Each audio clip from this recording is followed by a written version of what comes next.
बिस्मिल्लाहिर्रहमानिर्रहीम। अस्सलाम वालेकुम डियर स्टूडेंट, आज का जो हमारा टॉपिक है उसमें हमने डिस्कस करना है नीमाटोड्स को या राउंड वर्म्स को या एशेलमंथीज को। तो ये तीनों आप कह सकते हैं एक ही फाइलम के डिफरेंट नेम्स हैं। अच्छा, सबसे पहले ये जो नाम नीमाटोड्स रखा गया है, इस नाम की वजह क्या है? या राउंड वर्म्स, अच्छा राउंड वर्म तो इस वजह से कहा जाता है क्योंकि इनकी बॉडी राउंड होती है, लेकिन इनकी बॉडी राउंड इस तरह होती है कि उनके जो एंड है वो पॉइंटेड एंड होते हैं। यानी आप ये समझ लें कि जिस तरह ये हमारे पास एक राउंड वर्म है कि इसके जो एंड हो गए, लफ्ज़ जो निमाटोड है इसका मतलब है पॉइंटेड, जो एंड होंगे वो नोकीले होंगे। वर्म कहते हैं किसी भी लंबे कीड़े को जो थोड़ा लेंथ में क्या हो, ज़्यादा हो। तो इस वजह से इनको नेमाटोड्स कहा जाता है क्योंकि ये एनिमल्स इस ग्रुप में शामिल हैं और इलोंगेटेड, एक तो ये लंबे हैं, यानी इसी वजह से इनको वर्म कहा जाता है, विद पॉइंटेड एंड, और उनके एंड नोकीले हैं, तो इस वजह से इनको नेमाटोड्स कहा जाता है। अच्छा, अगली इनकी जो कुछ प्रॉपर्टीज़ हैं वो बड़ी डिटेल में पहले डिस्कस हो चुकी हैं, यहाँ ज़्यादा डिटेल नहीं लिखी। ये ट्रिप्लोब्लास्टिक है, जिसमें एक्टोडर्म, एंडोडर्म और मेसोडर्म तीनों लेयर्स बनेंगी। सिमेट्री इसकी बायलेटरल सिमेट्री है और बॉडी इसकी अनसेगमेंटेड है, यानी इनके जितना भी बॉडी होगी उसमें कोई टुकड़ा वगैरह या सेगमेंट वगैरह नहीं होगा। अच्छा, इनका जो एंटीरियर एंड, आमतौर पे जिस तरह ह्यूमंस को देखें ना, तो ह्यूमंस का एंटीरियर एंड पे हेड लगा हुआ है। अब और हेड बाकायदा बॉडी से डिफ्रेंशिएटेड नज़र आता है, हम बता सकते हैं ये सर है, लेकिन इनकी जो बॉडी है इनके एंटीरियर एंड पर माउथ वगैरह तो होता है, लेकिन वो माउथ वगैरह क्लियरली डिफरेंशिएट नहीं होता। आप दूर से देख के नहीं बता सकते कौन से एंड पे इनका माउथ है, कौन से एंड पे इनका हेड है, यानी क्लियरली मार्क नहीं होता, आप वाज़ेह आपको नज़र नहीं आएगा। ठीक है, हाँ अगर आप माइक्रोस्कोप से देखें फिर तो ये चीज़ आपको नज़र आएगी, लेकिन वैसे आप नहीं बता सकते कि कौन से एंड पे इनका हेड लगा हुआ है। तो सबसे पहले जिस पर इनका माउथ वगैरह होता है वो इनका एंटीरियर एंड है और उसके अपोजिट वाला पोस्टीरियर है। तो इनका एक एंड एंटीरियर कहलाता है, लेकिन जो हेड है इज नॉट क्लियरली मार्क, वो वाज़ेह हमें नज़र नहीं आता, और इस एंड पे कोई सेंस ऑर्गन नहीं होता है, जैसे हमारी नोज, आइज़, इसी तरह आप कह सकते हैं एयर वगैरह, इस तरह के कोई ऑर्गन इसमें नहीं होते। हाँ, कुछ रिसेप्टर्स होते हैं जो सेंसरी ऑर्गन का काम कर रहे होते हैं, लेकिन प्रॉपर ऑर्गन यहाँ डिवेल्प नहीं होता। अच्छा, उसके बाद अगली जो चीज़ है सूडोसीलोम।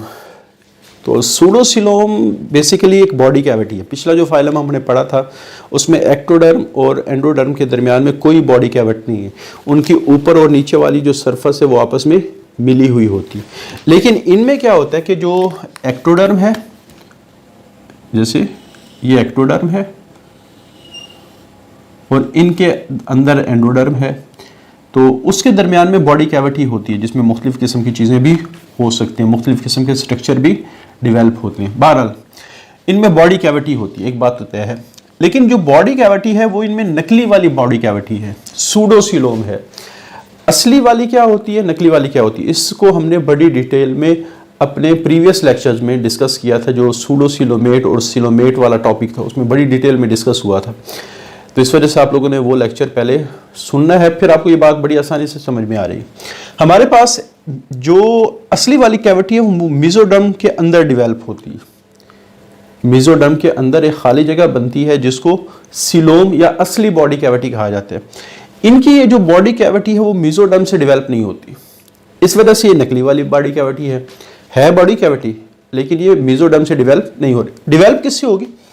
जो ब्लास्टुला की स्टेज है, अब ब्लास्टुला की स्टेज जब जाइगोट डिवाइड होना शुरू होता है तो पहले स्टेज बनती है मोरूला की, तो उसमें काफ़ी सारे सेल बन जाते हैं, एक बॉल ऑफ सेल मोरूला कहलाता है। उसके बाद एक आप स्टेज आती है जिसमें उन सेल्स के दरमियान कैविटी, खाली जगह डिवेल्प होती है, जिसको ब्लास्टुला की स्टेज कहा जाता है, और उसके अंदर जो कैविटी डिवेल्प होती है वो ब्लास्टोसील कहलाता है। अब ये जो बॉडी कैविटी इनके अंदर बन रही है ये ब्लास्टोसील से डिवेल्प हो रही है। किससे डिवेल्प हो रही है?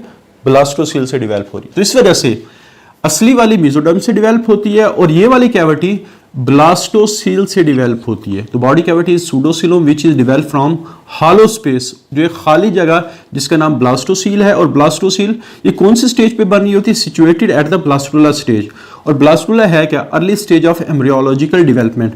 तो एम्ब्रियो के अंदर जो डेवलपमेंट हो रही है उसकी शुरू की स्टेज है, जैसे मैंने बताया ना, मोरूला पहली स्टेज का नाम है और उसके बाद ब्लास्टुला दूसरी स्टेज का नाम है।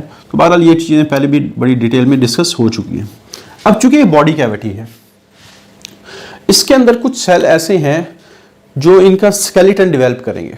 अच्छा, स्केलेटन से मुराद यहाँ वो नहीं है जिस तरह हड्डियाँ, कार्टिलेज, जिस तरह का स्केलेटन इसमें नहीं होता, बल्कि कुछ सेल इस बॉडी कैविटी में ऐसे होते हैं जो वैक्यूलेटेड होते हैं, उनमें काफ़ी सारे वैक्यूल होते हैं। दूसरी चीज़, उनके अंदर प्रोटीन रिच फ्लूइड होता है।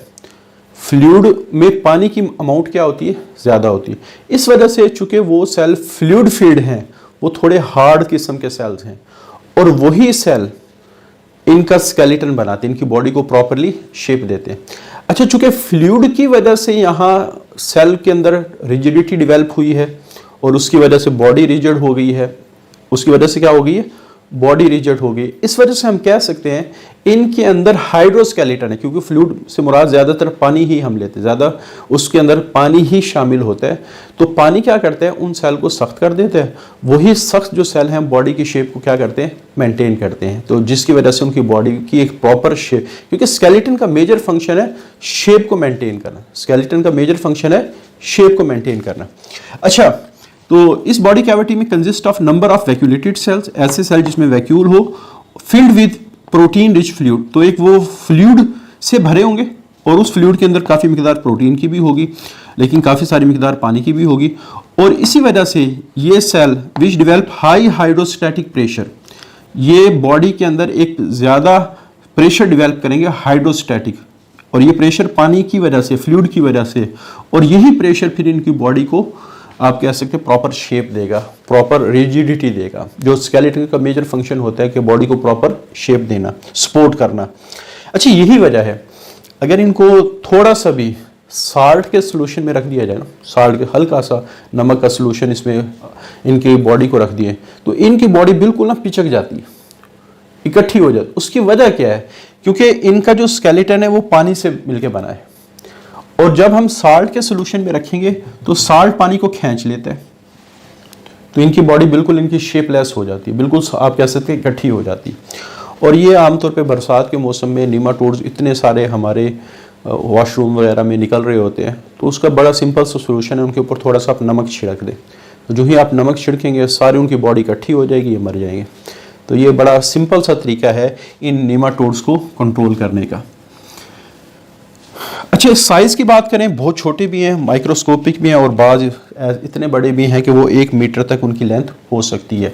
अच्छा, इनका जो डाइजेस्टिव सिस्टम है, डाइजेस्टिव ट्यूबुलर है, और जब भी बात हम ट्यूबुलर डाइजेस्टिव सिस्टम की करेंगे तो उसकी 2 ओपनिंग होगी, एंटीरियर एंड पे माउथ होगा और पोस्टीरियर एंड पे एनस होगा। लेकिन यहाँ एक और चीज़ ध्यान में रखेंगे जो बात समझाने वाली है। जैसे मैं कहता हूँ कि ये हमारे पास एक नीमाटोड है, ये क्या है? नीमाटोड है, और ये इनका डाइजेस्टिव सिस्टम है। ट्यूबुलर से क्या मुराद है कि एक एंड पे माउथ होगा और दूसरे एंड पे एनस होगा, ये इनका ट्यूबुलर। अच्छा, डाइजेस्टिव सिस्टम एंडोडर्म से डेवलप होता है। डाइजेस्टिव सिस्टम के लिए एलिमेंट्री कैनाल का वर्ड भी इस्तेमाल करते हैं, और जो बाहर की सरफेस है जिसको बॉडी वॉल भी कहा जाता है, ये एक्टोडर्म से डेवलप, और इसके दरमियान में सूडोसिलोम होती है। और अभी हमने कहा कि सूडोसिलोम में फ्लूइड फिल्ड स्पेस होती है, इसमें काफ़ी सारा फ्लूइड भरा होता है। अच्छा, अगर आप गौर से करें, यहाँ सिर्फ मैं इस पोर्शन को आप इस पर फोकस करें, तो ऐसे नहीं लगता जैसे एक बड़ी ट्यूब के अंदर एक छोटी ट्यूब है, बड़ी ट्यूब के अंदर छोटी ट्यूब। सबसे पहले ये छोटी ट्यूब किसकी है? डाइजेस्टिव सिस्टम या एलिमेंट्री कैनाल की, और बड़ी ट्यूब पूरी बॉडी की जो सरफेस है वो। तो ऐसे लगता है कि जैसे ट्यूब के अंदर एक ट्यूब रखी हुई है, और इनके दरमियान में फ्लूइड भरा होता है जो इनके हाइड्रोस्केलेटन का काम करता है, जो अभी डिस्कस हुआ है। तो अ fluid filled space between body wall and alimentary canal, तो एलिमेंट्री कैनाल और बॉडी वॉल के दरमियान एक फ्लूइड फिल्ड स्पेस होती है। और ये जो हमारे पास अरेंजमेंट है, इसमें क्या लगता है? It provide tube with in tube type structure in nematodes. तो ऐसे लगता है कि इनका ट्यूब विद इन ट्यूब वाला डाइजेस्टिव सिस्टम है। तो बाद दफ़ा पूछ लेते हैं कि tube with in tube type structure से क्या मुराद है। तो आप सिंपल से लिखेंगे, इनके अंदर इनकी बॉडी भी आप कह सकते हैं ट्यूब लाइक है और इनका डाइजेस्टिव सिस्टम भी ट्यूब लाइक है। तो अरेंजमेंट आपको नज़र आ रही है कि इससे ट्यूब विद इन ट्यूब से मुराद क्या है। अच्छा, उसके बाद ये तो आमतौर पे क्योंकि यहाँ digestive system free living species के बारे में, जो पैरासाइटिक है उनका डाइजेस्टिव सिस्टम बड़ा सिंपल होगा। और अगर पिछला लेक्चर आपने सुना हो तो उसमें बड़ी क्लियरली हमने ये बातें डिस्कस की हैं कि डाइजेस्टिव सिस्टम पैरासाइट का सिंपल क्यों होता है, क्योंकि ये होस्ट से डाइजेस्टेड फूड लेते हैं, तो इस वजह से इनको डाइजेशन की ज़रूरत नहीं होती। अच्छा, इनके अगर एक्सक्रीटरी सिस्टम की बात करें, अगेन इसी को थोड़ा सा हम दोबारा ड्रा कर लेते हैं ताकि आपको थोड़ा सा सही तरह समझ में आ जाए। सपोज मैं कहता हूँ कि इस दफ़ा नीले रंग का हमने नीमाटोड बना दिए, ये हमारे पास नीमाटोड है। अच्छा, इनका जो एक्सक्रीटरी सिस्टम है वो दो बड़ी नालियों पर मुश्तमिल होता है। एक नाली ये जो उनकी वेंट्रल सरफेस पे और एक नाली ये जो इनकी डॉर्सल सरफेस पे, ऐसे वेंट्रल डॉर्सल। आमतौर पे ये जो नीमाटोड वो इस तरह होते हैं, तो नीचे वाली वेंट्रल, ऊपर वाली डॉर्सल सरफेस, ठीक है। अच्छा, पूरी आप कह सकते हैं ये नाली ये दो बड़ी हैं, बाकी इनमें से छोटी छोटी शाखें निकलती जो वेस्ट मटेरियल को इकट्ठा, लेकिन जब इनका एंटीरियर एंड आता है तो ये दोनों नाली इकट्ठी हो जाती हैं, ऐसे ऐसे जुड़ जाती, और फिर वेंट्रल सरफेस पे इनका एक पोर होता है, उस पोर के जरिए से अपने वेस्ट मटेरियल को बाहर निकालें। क्लियर? तो दो बड़ी नाली हैं जो अलोंग द लेंथ बॉडी के चलती हैं, ठीक है। और जो चीज लेंथ वाइज चल रही है उसके लिए हम वर्ड इस्तेमाल करते हैं longitudinal. Longitudinal consist of two longitudinal running excretory duct. तो जब भी डक्ट का वर्ड आए तो ये बड़ी नाली को कहा जाता है। ट्यूब्यूल आमतौर पे छोटी नाली होती है और डक्ट बड़ी नाली होती है। तो इनका जो एक्सक्रीटरी सिस्टम है उसमें दो लंबाई के रुख चलने वाली एक्सक्रीटरी डक्ट है, यूनाइट, जो एंटीरियर एंड पे आके यूनाइट हो जाती हैं, ओपन थ्रू एक्सक्रीटरी पोर, और फिर दोनों एक ही पोर के जरिए से बाहर खुलती हैं। और इनका जो पोर है at ventral surface, ventral surface पे होता है। तो ये एमसीक्यूज में आ सकता है कि इनका पोर कौन सी सरफेस पे होता है। अच्छा, अगेन इनके अगर नर्वस सिस्टम की बात करें तो इनका जो नर्वस सिस्टम है, तो अगर हम पहले डाइजेस्टिव सिस्टम को ड्रा करें तो डाइजेस्टिव सिस्टम का माउथ के बाद जो हिस्सा आता है वो उनका फेरिंग्स कहलाता है। सपोज कर लेते हैं ये इनका फेरिंग्स है, ये वाला हिस्सा क्या है, इनका फेरिंग्स है। तो इस फेरिंग्स के इर्द गिर्द इनका एक रिंग होता है जिसको नर्व रिंग कहा जाता है। काफ़ी सारे न्यूरॉन का मजमूआ एक रिंग कहलाता है। और इससे तीन किस्म की आप कह सकते हैं नर्व्स निकलती। एक वो नर्व जो वेंट्रल सरफेस की तरफ जाती है, एक वो नर्व जो डॉर्सल सरफेस की तरफ आती है, और बाकी वो नर्व जो लेटरल, जो साइडों पे आती है। जैसे अब ये समझते कि ये पूरी नीमाटोड्स की बॉडी है, यहाँ रिंग बना क्योंकि फेरिंग्स गले को कहा जाता है, यहाँ एक रिंग बना, उसके बाद एक nerve spinal cord, nerve cord से मुराद इनकी स्पाइनल कॉर्ड है, ठीक है। इनको स्पाइनल कॉर्ड नहीं कहते लेकिन नर्व कॉर्ड हम कहेंगे, आगे हम थोड़ा सा डिस्कस करेंगे इसको। एक बड़ी सी नर्व जो वेंट्रल साइड पे और एक बड़ी सी नर्व डॉर्सल साइड पे, और बाकी लेटरल सरफेस जो हमारी साइडों वाली सरफेस होती है वो लेटरल होती है। हमारी आगे वाली वेंट्रल है और पीछे वाली डॉर्सल है। तो बहरहाल इनके अंदर, और फिर इससे फिर छोटी छोटी शाखें निकलेंगी जो पूरे बॉडी की कोऑर्डिनेशन को कंट्रोल करेंगी।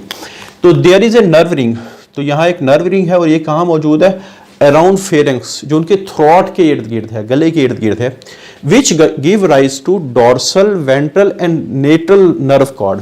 अच्छा, नर्व कॉर्ड कहते किसको हैं?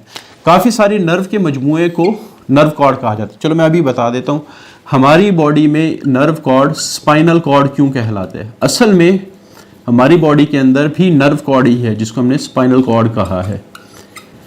काफ़ी सारी नर्व का मजमुआ नर्व कॉर्ड का, यानी जो बड़ी वायर है पूरे बॉडी की, जो सबसे बड़ी वायर है जो ब्रेन से निकलती है वो नर्व कॉर्ड है। इसको स्पाइनल कॉर्ड क्यों कहा जाता है? स्पाइन कहते हैं रीढ़ की हड्डी को।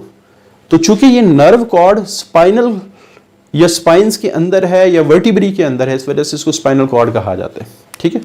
अब ये वाले जो ऑर्गेनिज्म है इनमें वर्टिब्री नहीं होते, इनमें स्पाइन्स रीढ़ की हड्डी नहीं होती, इस वजह से इनमें आमतौर पे हम कौन सा वर्ड इस्तेमाल करेंगे? नर्व कॉर्ड की कही करेंगे। तो हमारी बॉडी में भी नर्व कॉर्ड है जो उर्फ आम में क्या मशहूर है? Spinal cord. तो बहरहाल फिर उससे आगे मुख्तलिफ शाखें निकलेंगी जो पूरी बॉडी को मैसेज पहुंचाएंगी। अच्छा, उसके बाद इनका जो सेंस ऑर्गन है, वैसे तो सेंस ऑर्गन इनमें होते नहीं है, लेकिन इनका जो माउथ है, जैसे मैं कहता हूँ कि अगर यहाँ इसको ऊपर से देखें ना तो ये इनका माउथ नज़र आ रहा है। इनका क्या नज़र आ रहा है? माउथ। ऐसे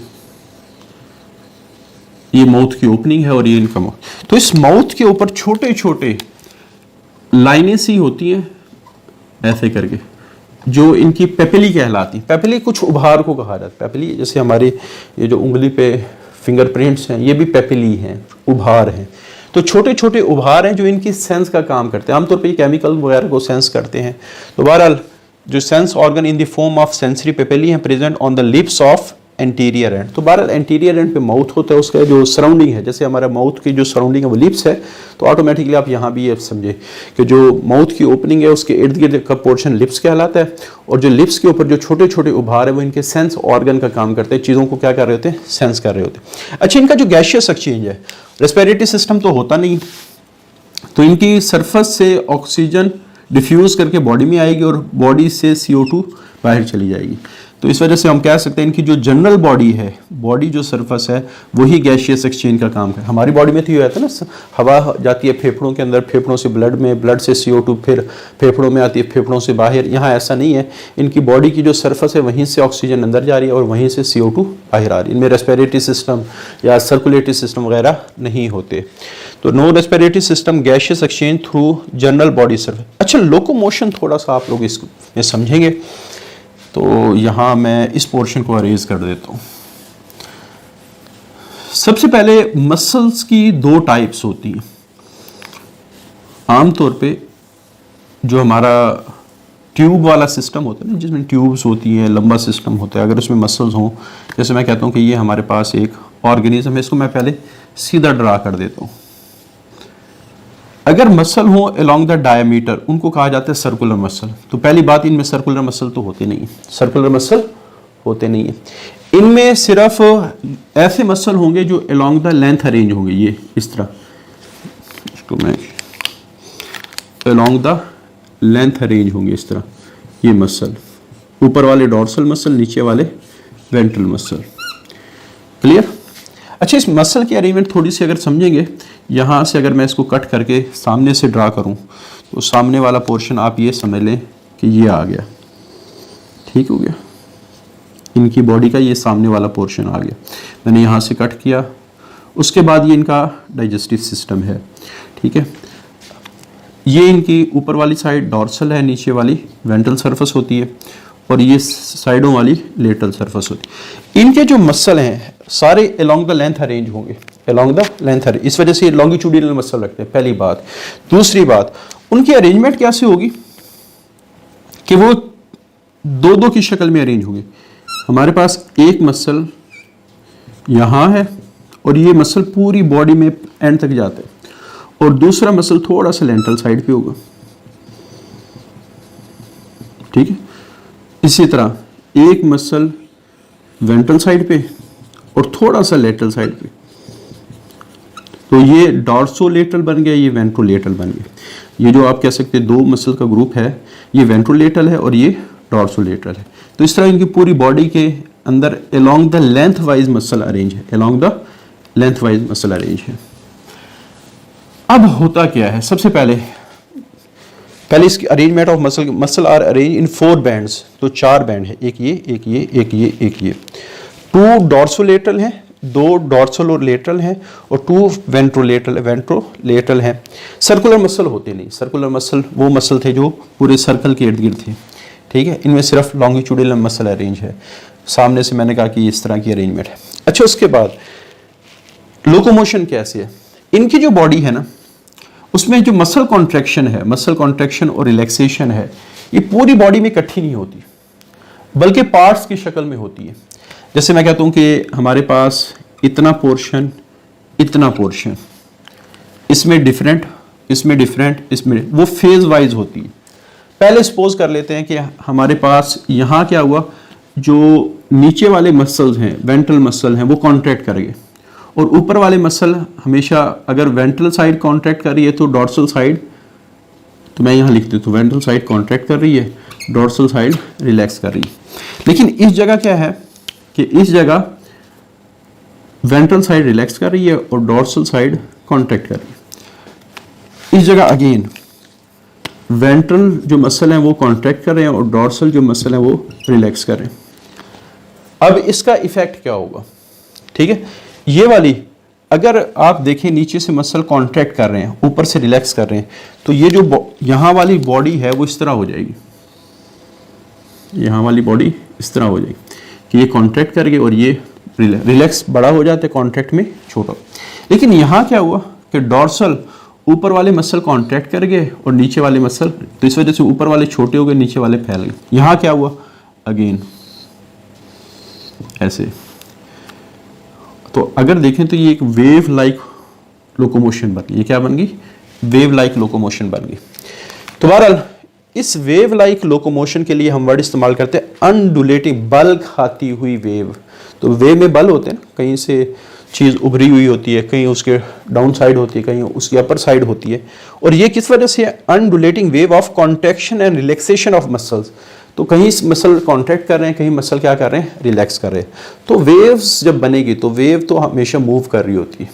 तो चाहे वो वेव पानी की वेव्स हों, किसी कपड़े के अंदर वेव्स बन रही हो, लंबा कपड़ा हो उसको आप छड़ के तो वेव बनती हैं, किसी रस्सी में वेव हो, तो जब भी वेव की बात होगी तो वो मूवमेंट हो रही होगी, चाहे वो आगली डायरेक्शन में हो रही हो या पिछली डायरेक्शन में हो रही हो। तो इस वजह से इनको कहा जाता है, इनके लोकोमोशन में जो इनकी बॉडी जब मूव करती है तो इनकी बॉडी किस शेप में आ जाती है, अनडुलेटिंग वेव, जिसमें बल हो और वेव की शक्ल हो, ठीक है। और ये वजह क्या है, कॉन्ट्रैक्शन और रिलैक्सेशन ऑफ मसल।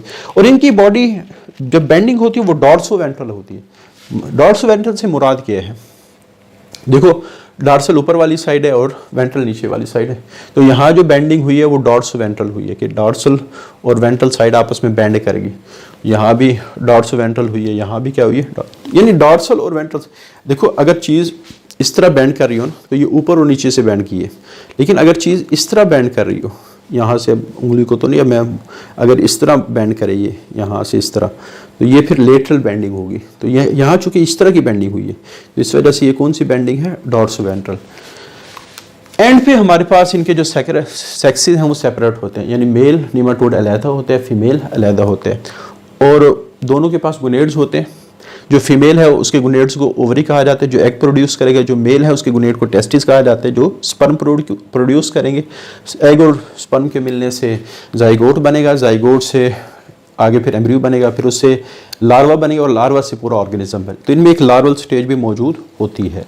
तो बहरहाल ये हमारे पास आर्टिकल है निमाटोड्स का। इसमें से बड़े इंपॉर्टेंट शॉर्ट क्वेश्चन बनते हैं। सूडोसिलोम क्या है, ट्यूब विद इन ट्यूब क्या है, इनका एक्सक्रीटरी सिस्टम कैसा है, इनके अंदर लोकोमोशन कैसे हो रही है। तो बड़ा इंपॉर्टेंट फाइलम है शॉर्ट क्वेश्चन के हवाले से। तो इस वजह से इसको आप अच्छी तरह तैयार कर कीजिएगा। अब इसका छोटा सा पोर्शन रहता है, इसके एग्जाम्पल्स हैं कुछ जिसकी, क्योंकि ज़्यादातर मेंबर यहाँ भी पैरासाइट हैं और वो जो पैरासाइट होते हैं वो इंपॉर्टेंट इस वजह से होता है क्योंकि वो डिजीज़ काजिंग होता है और उसको पढ़ना हमारे लिए ज़रूरी होता है अगर हमने अपने आप को बीमारियों से महफूज रखना है।